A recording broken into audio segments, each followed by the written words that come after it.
Halo, Assalamualaikum warahmatullahi wabarakatuh. Salam sehat untuk kita semua.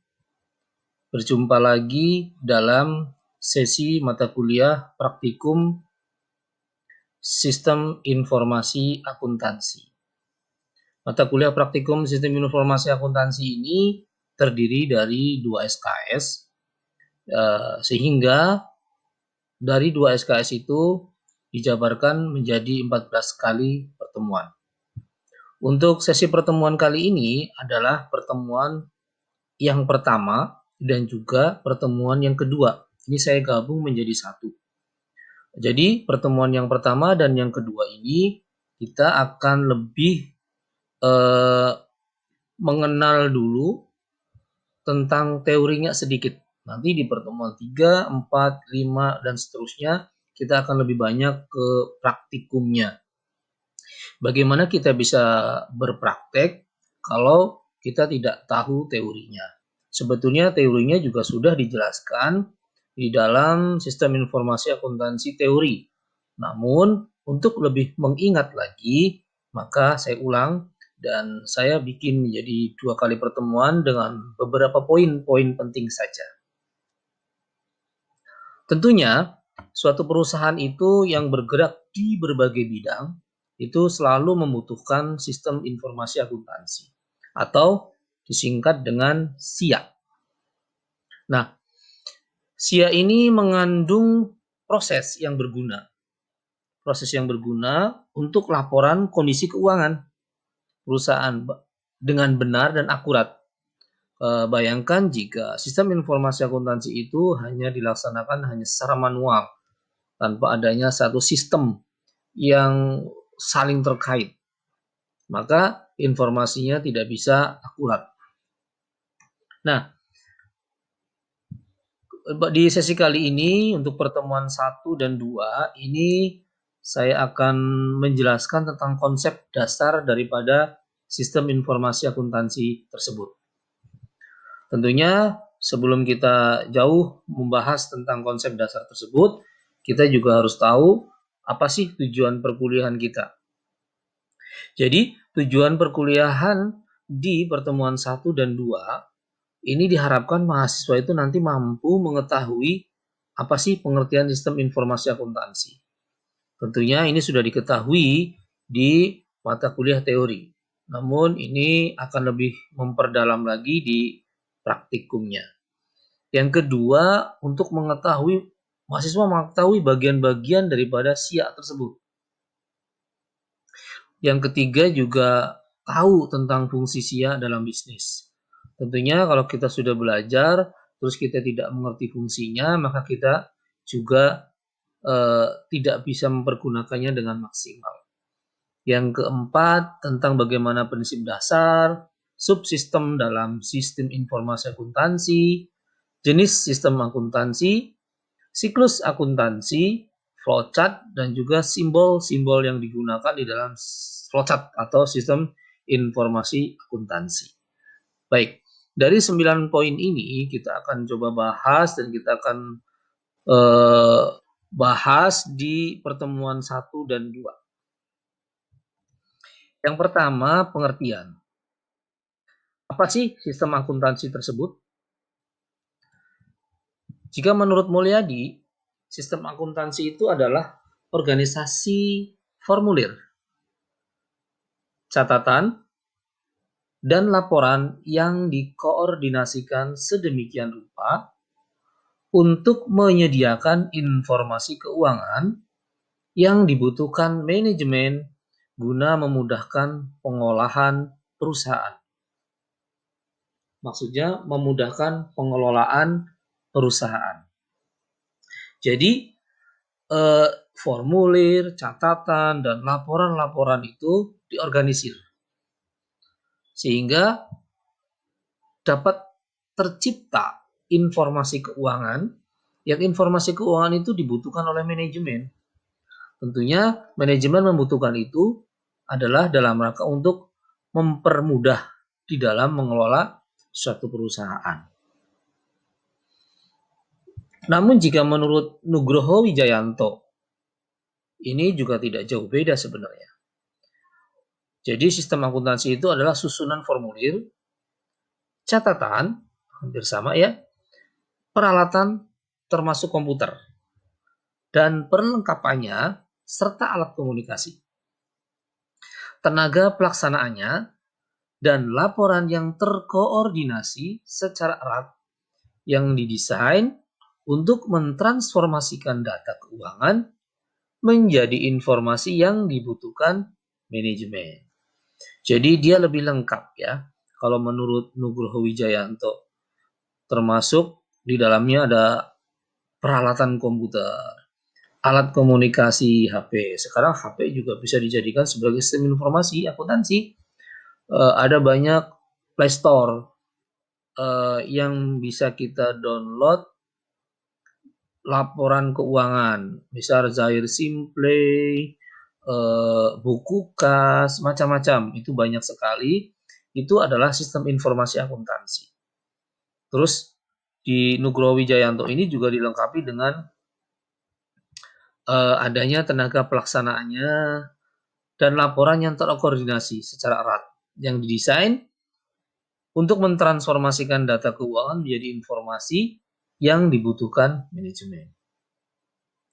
Lalu, bagaimana kesimpulannya? Ya, ini biar kelihatan. Saya geser. Jadi, kesimpulannya itu adalah sistem informasi akuntansi memiliki arti sebuah sistem. Arti sebuah sistem yang meliputi catatan, formulir, serta laporan dengan susunan tertentu, sehingga mampu menghasilkan informasi keuangan yang dibutuhkan perusahaan. Tuh. Jadi, jika tidak menghasilkan satu informasi keuangan, maka dia tidak disebut sebagai sistem informasi akuntansi. Karena akuntansi seperti kita tahu, teman-teman belajar di awal-awal semester bahwa produk daripada akuntansi itu adalah laporan keuangan. Laporan keuangan itu harus bisa dibaca oleh semua orang. Tuh, kesimpulan daripada sistem akuntansi.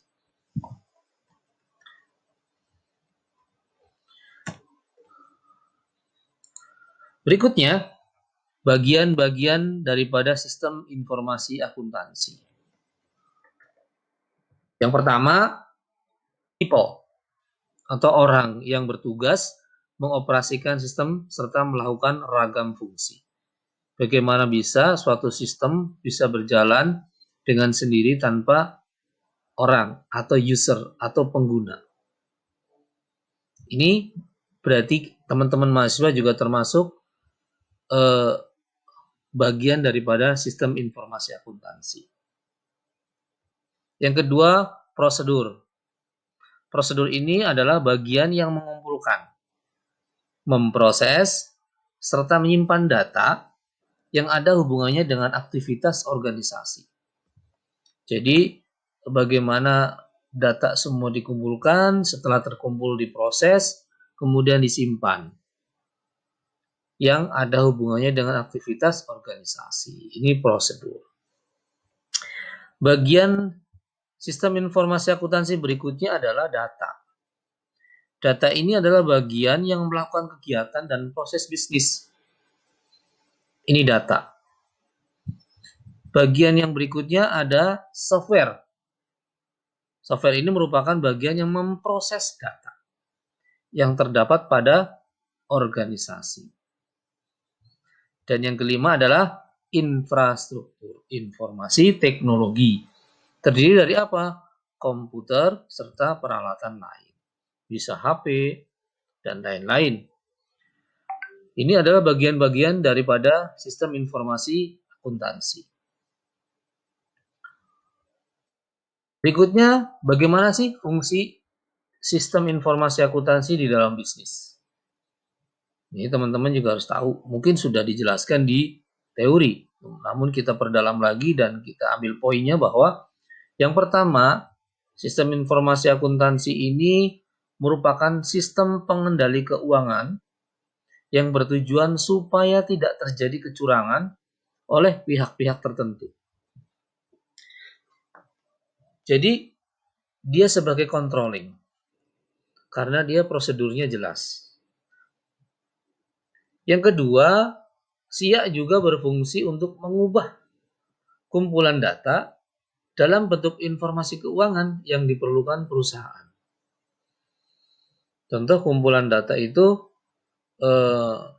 seorang akunting mendapatkan banyak lembaran-lembaran bond pembelian, faktur, dan macam-macam. Itu kan kumpulan data, itu data-data, itu bukti transaksi. Diolah kemudian menjadi satu informasi keuangan. Yang ketiga adalah membuat serta mencatat data transaksi secara tepat ke dalam jurnal. Nah, bayangkan kalau tidak ada sistem, tidak ada alat yang bisa mempermudah membuat jurnal. Kita secara manual membuat, maka akan sangat lama, tidak efektif dan efisien. Fungsi berikutnya mengambil data yang dibutuhkan yang berasal dari beragam sumber dokumen. Nah, biasanya di dalam sistem itu kita bisa tarik data. Kita pengen narik data apa nih? Kita tinggal tarik saja. Kita tinggal search, terus kita tarik datanya. Misal kita hanya mau ngambil data laporan keuangan tentang neraca di periode bulan Agustus saja misal. Maka kita tinggal tarik saja di bulan Agustus. Itu mudah. Itu fungsi sistem informasi akuntansi di dalam bisnis yang keempat. Dan yang kelima, fungsi berikutnya adalah mengumpulkan segala macam data mengenai aktivitas bisnis perusahaan, serta menyimpannya secara efektif dan efisien. Ya, mudah sekali menyimpan di dalam sistem dan sangat rapih biasanya, lebih rapih. Dan kita bisa mencarinya, bisa mengundangnya kapan saja. Yes, jadi kesimpulannya adalah sistem informasi akuntansi itu bisa membantu perusahaan dalam mengelola keuangan secara lebih efektif dan efisien. SIA juga bisa lebih menghemat waktu tentunya, biaya, dan akan memberi dampak pada kinerja yang selanjutnya. Karena SIA, maka perusahaan bisa mengambil keputusan dengan tepat. Jadi intinya adalah perusahaan itu sangat membutuhkan SIA, sistem informasi akuntansi. Karena dengan itu, maka perusahaan bisa mengambil keputusan dengan tepat. Yang keempat adalah prinsip dasar sistem informasi akuntansi. Ada 5 prinsip dasar yang dirumuskan oleh AICPA atau American Institute of CPA.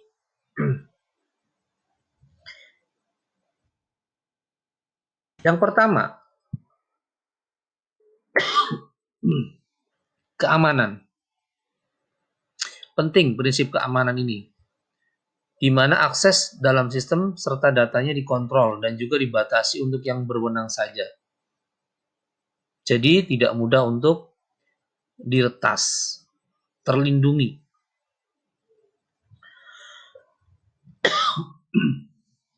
Selain aman, juga rahasia. Kerahasiaannya terjaga, yakni adanya perlindungan informasi yang sensitif dari ungkapan yang tidak sah. Ini prinsip dasar daripada SIA. Jadi SIA itu harus mempunyai prinsip aman dan bisa terjaga kerahasiaan. Jadi kalau keamanannya tidak terjamin, kerahasiaannya tidak terjamin, maka itu bukan termasuk prinsip dasar daripada sistem informasi akuntansi. Yang ketiga adalah privasi, yang mana pengumpulan, pengungkapan, serta penggunaan informasi pribadi mengenai pelanggan dilakukan menggunakan cara yang lebih privat dan tepat. Nah, ini privasi termasuk diantara adalah prinsip dasarnya. Yang keempat, memproses integritas di mana pemrosesan data itu dilakukan secara lengkap, akurat, tepat waktu, dan juga dilakukan dengan otorisasi secara tepat. Dan terakhir, ketersediaan di mana sistem informasi akuntansi tersedia untuk terpenuhinya kewajiban operasional yang sesuai dengan kontrak. Ya, ini adalah 5 prinsip dasar yang harus dimiliki di dalam sistem informasi akuntansi. Yang disebut sebagai prinsip dasar berarti ini memang dasar banget. Kalau kelima-limanya ini tidak dimiliki, maka patut dipertanyakan.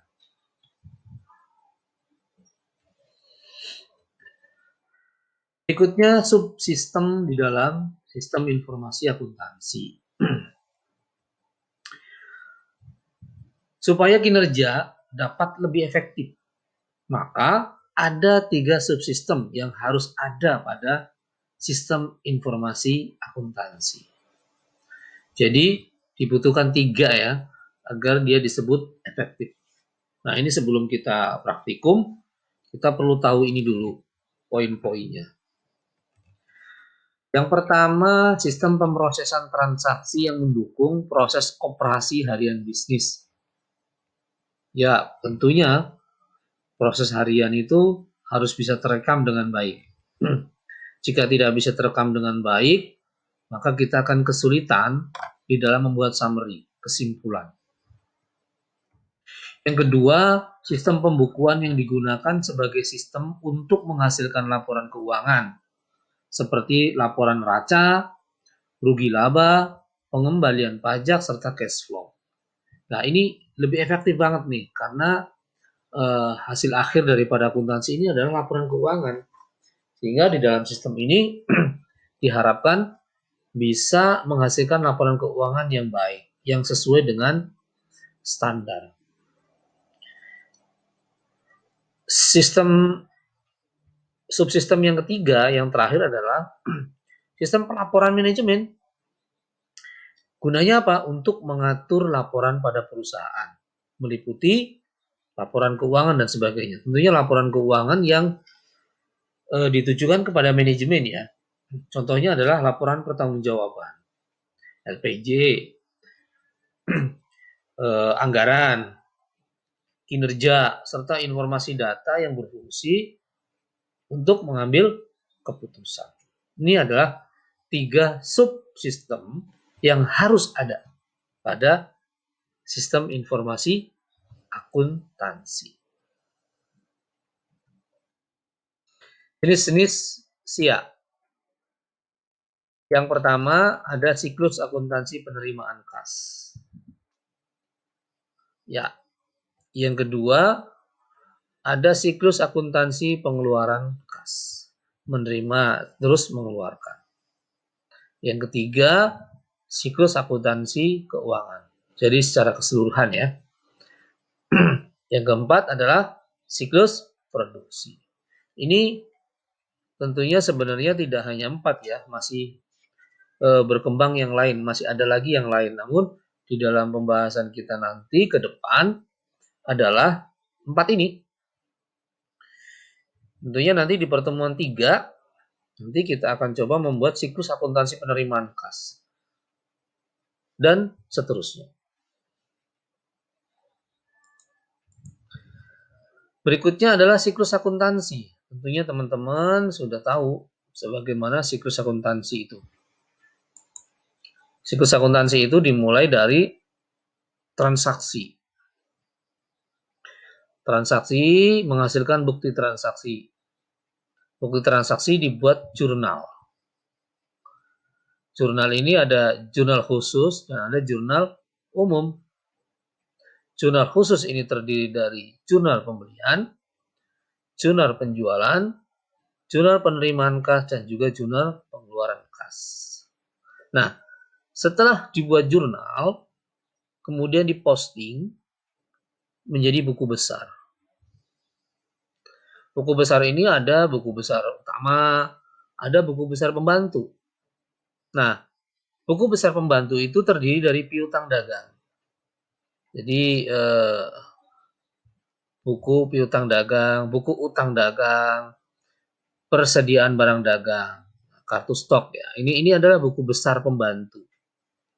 Kemudian setelah diposting ke dalam buku besar, dibuatlah neraca saldo.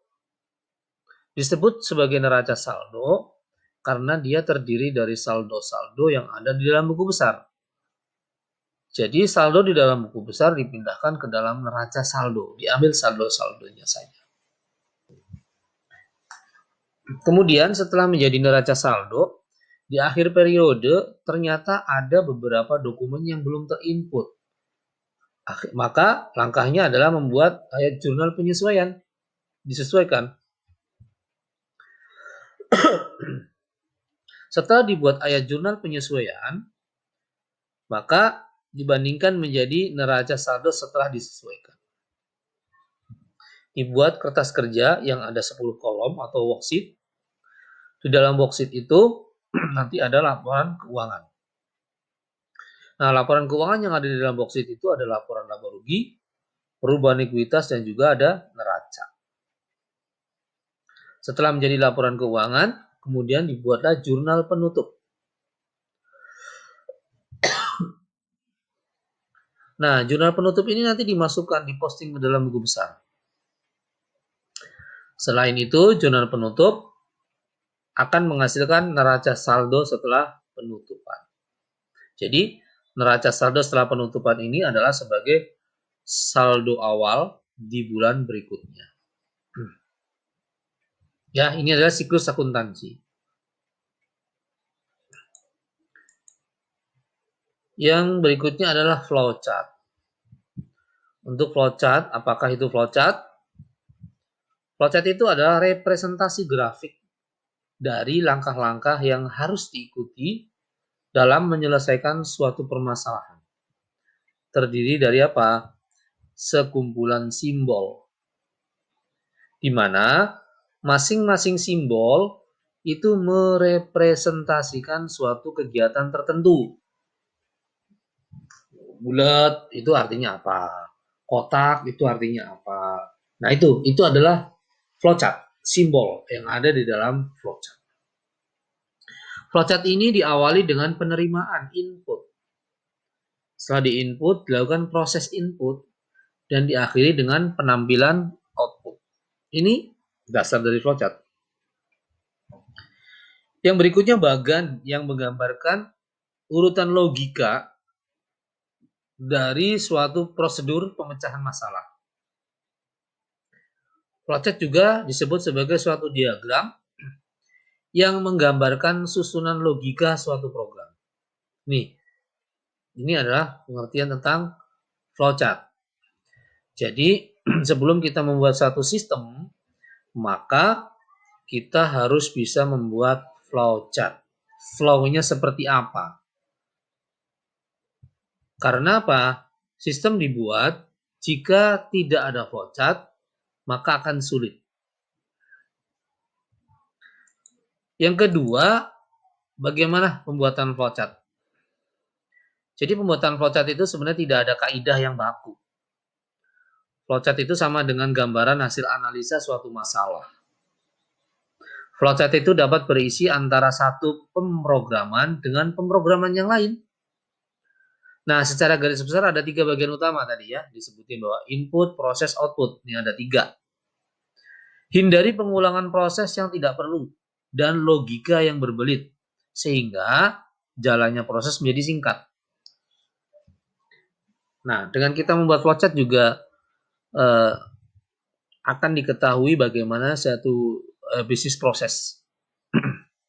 Jalannya proses itu digambarkan dari atas ke bawah dan diberikan tanda panah untuk memperjelas. Sebuah flowchart diawali dari satu titik start dan diakhiri dengan end. Ini adalah flowchart. Lalu apa simbol-simbol yang digunakan? Nah, ini simbol. Simbol ini yang pertama disebut terminal atau terminator. Shape-nya adalah dari basic. Kita bisa lihat shape yang kalau misal kita bikin Microsoft Word atau bikin PowerPoint itu ada yang namanya shape ya. Ini basic. Maknanya apa? Tempat mengawali dan mengakhiri suatu sistem. Ini jadi star ya. Star dan end itu nanti simbolnya seperti ini. Simbol yang kedua adalah ini. Ini adalah simbol dokumen. Shape-nya adalah basic. Maknanya adalah formulir yang digunakan untuk merekam data transaksi yang terjadi. Ya, jadi kalau ada dokumen, maka simbolnya harus seperti ini. Misal teman-teman membuat flowchart, maka nggak boleh asal-asalan, sesuai dengan simbol-simbol yang ada. Maka mudah-mudahan dengan adanya pembelajaran kali ini, perkuliahan kali ini, teman-teman akan mengerti bagaimana membuat flowchart. Biasanya di dalam penyusunan tugas akhir, teman-teman banyak yang menggunakan penerapan prosedur, segala macam itu biasanya ada flowchartnya, dan harus mengetahui simbol-simbol tersebut sehingga pembuatan flowchartnya benar. Nah, lalu simbol berikutnya ada dua kertas faktur seperti ini, dan dokumen juga. Kalau ada dua ini artinya dokumen dan tembusan. Kadang-kadang dalam membuat atau di dalam melakukan transaksi itu membutuhkan tembusan. Kadang-kadang ada yang tidak. Nah, kalau dia membutuhkan tembusan maka dibuat double seperti ini. Nah, simbol ini digunakan untuk menggambarkan dokumen yang asli dan tembusannya. Selanjutnya, simbol kegiatan manual. Nah, ini. SEP-nya adalah audit program SEPS untuk kegiatan yang dilakukan secara manual. Jadi, kalau teman-teman alur kerjanya kegiatannya manual, maka simbolnya seperti ini. Nah, simbol berikutnya adalah berbagai dokumen atau multi dokumen.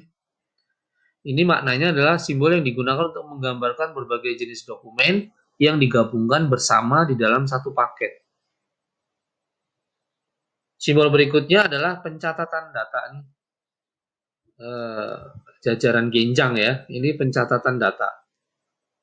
Jadi kalau kita ada pencatatan data, maka simbolnya seperti ini. Simbol ini digunakan untuk menggambarkan catatan akuntansi yang digunakan untuk mencatat data yang direkam sebelumnya di dalam dokumen atau formulir. Selanjutnya, arsip sementara. Jadi maksudnya arsip sementara ini dia akan berpindah lagi.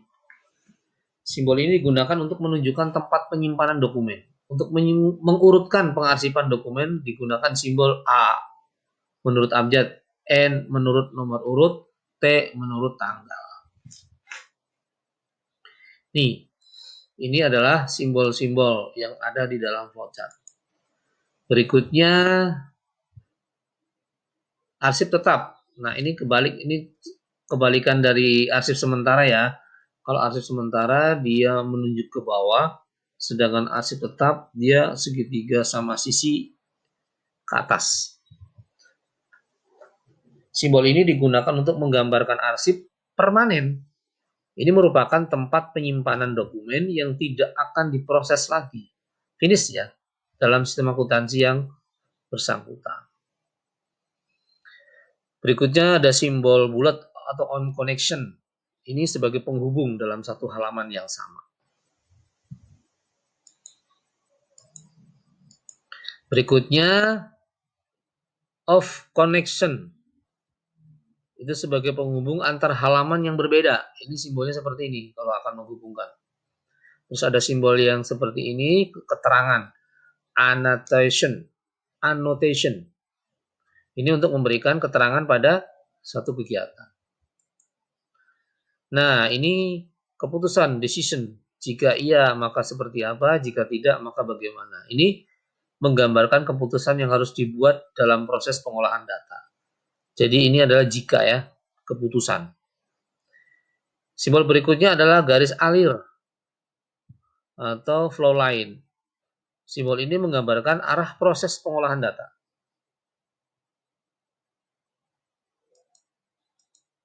Selanjutnya, persimpangan garis alir. Simbol ini menunjukkan dua garis alir yang bersimpangan. Jika ternyata bersimpangan, dia harus mampir dulu. Nah, itu. Nanti kita ada contohnya ya. Contoh sederhananya nanti ada. Terus ada nama simbol pertemuan garis alir ini. Simbol ini digunakan jika dua garis alir itu bertemu dan salah satu garis mengikuti arus garis lainnya. Nah, ini adalah simbol yang ke bawah nih, dari pemasok. Ini masuk ke sistem. Apa? Simbol ini digunakan untuk menggambarkan masuk ke sistem yang digambarkan dalam bagan alir. Berikutnya ke sistem penjualan. Ini keluar ke sistem lain. Simbol ini juga menggambarkan keluar ke sistem lain. Karena kegiatan di luar sistem tidak perlu digambarkan dalam bagan alir. Nah, ini adalah contoh penerapan daripada flowchart. Ini simbol dimulai. Terus ke Muzaki mengisi form setoran. Ini ada simbol mengisi formnya berarti manual kalau seperti ini ya. Nah, ini ada keterangan beserta uang. Jadi pada saat mengisi form harus disertakan dengan uang. Penjaga konter amil menerima dana ziswaf dari Muzaki atau Muzaki mengisi form setoran ziswaf rangkap 3. Ini setoran yang berisi nama, nominal, donasi, dan jenis donasi, zakat, infak terikat, dana kemanusiaan, atau wakaf. Ini contoh ya. Terus yang kedua, form setoran. Nah, ini form setoran siswaf yang terdiri dari 3 rangkap. Rangkap pertama diberikan kepada donatur. 1, tadi diarsip sementara ya, karena ini nanti akan diberikan kepada donatur. Terus sedangkan form kedua dan ketiga disimpan untuk diberikan ke bagian penerimaan. Nah, disimpan tuh sementara setiap seminggu sekali. Nah, ini ada penyimpanan sementara berarti yang seperti ini ya. Jadi dana ziswaf yang telah terhimpun disetorkan ke bank serta bukti setoran bank disimpan untuk diberikan ke bagian penerimaan setiap seminggu sekali. Ini setoran. Ini bentuknya bukti setoran itu berarti dokumen ya, bentuknya seperti ini. Nah, ini akan disimpan. Nah, ini form setoran diberikan ke donatur, sementara yang kedua disimpan, yang ketiga disimpan. Nah, ini adalah contoh penerapan flowchart. See you soon. Terima kasih.